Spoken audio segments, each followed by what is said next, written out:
estou aqui com a Joana. Muito obrigada, Joana, por ter aceitado o nosso convite e falar um pouquinho aí das plantas. A gente sabe que isso é um desejo que todo mundo tem, todo mundo gosta de ter a plantinha em casa, isso dá uma vida, dá um frescor para casa, para o nosso lar, e nunca foi tão falado em cuidar das coisas da casa como em meio à pandemia. A gente começou a prestar mais atenção na nossa casa, para dentro do nosso lar, e as pessoas começaram a querer cuidar mais de plantas. É isso mesmo? É isso mesmo, o prazer é meu estar aqui, muito obrigada. E é ótimo esclarecer essa dúvida que muitas pessoas têm, é muito comum, né? Muitas pessoas vêm procurar a nossa empresa para tirar essas dúvidas. Ai, minha plantinha morreu, como que eu faço para cuidar, né? Como que eu faço para regar? Ela está crescendo demais, ela está crescendo de menos? E aí estou aqui para tirar todas as dúvidas. Exatamente. E a gente sabe que cuidar de planta não é tão simples como parece, né? Cada planta tem a sua especificação, cada planta tem o seu cuidado ali em específico, gosta mais de água, gosta menos de água, gosta de luz do sol, não gosta de luz do sol.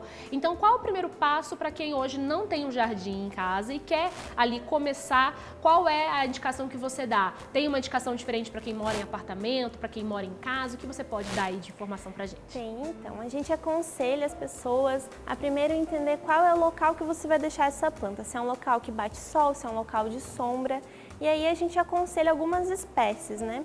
Então tem espécies de sol como as suculentas, essas suculentas aqui do cantinho ali, tem um vaso de echevérias, tem as crássulas, tem cactos, essas são todas plantas que precisam de sol. Precisam de sol. Bata o sol na planta. Então não adianta você comprar ela para deixar dentro lá do apartamento que não bate sol no lugar que ela vai morrer. Ela vai morrer. Uma característica para você ver que ela está começando a morrer é você ver que ela vai crescer bem comprido, que a gente chama de estiolamento.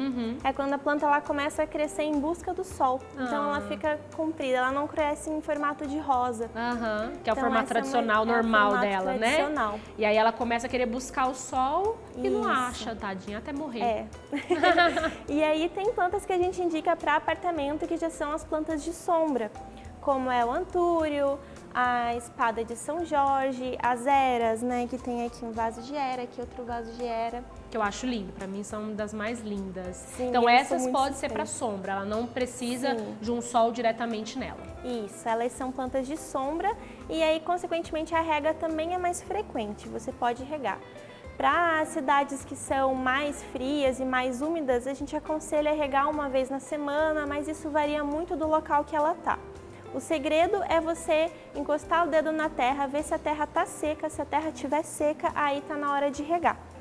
Então, ali é o termômetro para que eu possa regar ou não, mas é qualquer planta ou só essas que precisam de sombra ou qualquer uma? Qualquer uma. Coloco o dedo ali, se a terra estiver seca, a gol. Isso. As suculentas, a rega é menos frequente.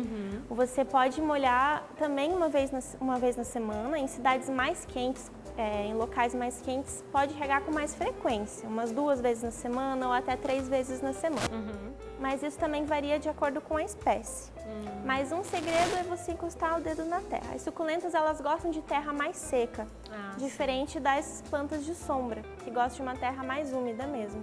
E para aquelas pessoas que viajam muito, por exemplo, ou até que não tem muito tempo para cuidar, mas ela quer ter as plantinhas dentro de casa, quais são dessas que você indica, fala assim, não, essa não precisa de tantos cuidados assim?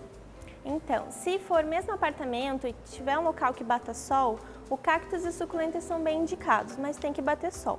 Porque como a rega não é tão frequente, você pode viajar e deixar a tua plantinha lá sem regar 15 dias ou até um mês, dependendo da espécie, né? Os cactos é bem comum deixar um mês ou mais, né? Cacto é preferido do meu esposo, ele gosta demais de cacto.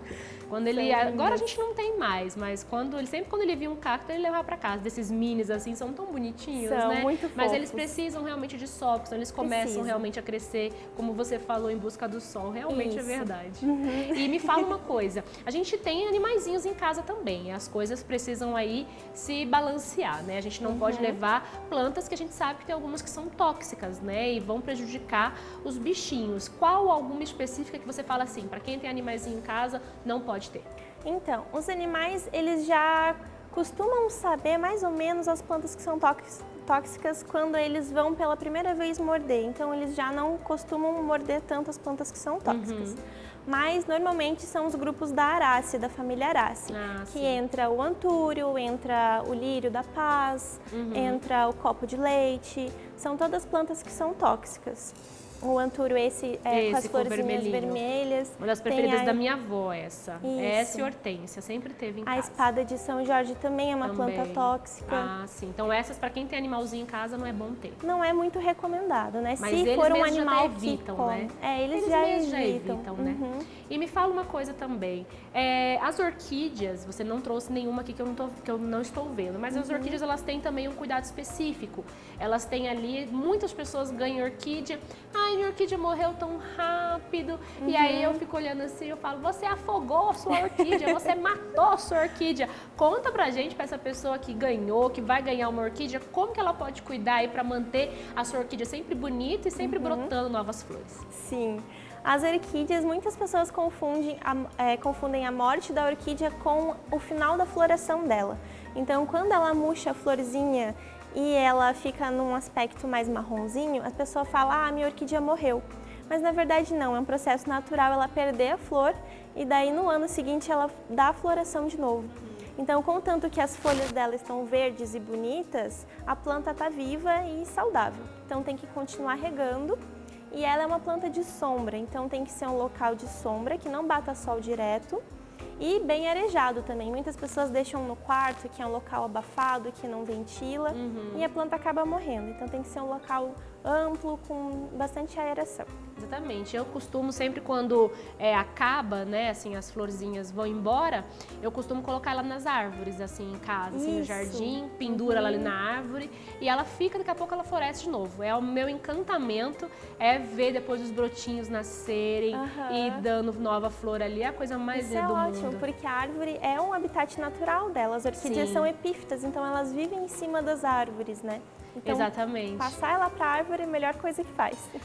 Muito obrigada. Eu acho que a gente pode esclarecer bastante aqui com os nossos telespectadores que querem aí criar um jardim. Então, dá tempo de você criar um jardim nesse verão, dá tempo de você cuidar. E sim, cada época do ano, cada fase do ano, tanto no verão como no inverno, vai ter especificações diferentes ali para suas plantinhas, um pouquinho mais de água, um pouquinho menos de água, não é, Joana? Então, a gente vai seguindo aí as estações, a gente vai conseguir cuidar e ter um jardim bem saudável. Muito obrigada pela tua presença. Eu que agradeço. Por ter falado com a gente dessas plantas lindas.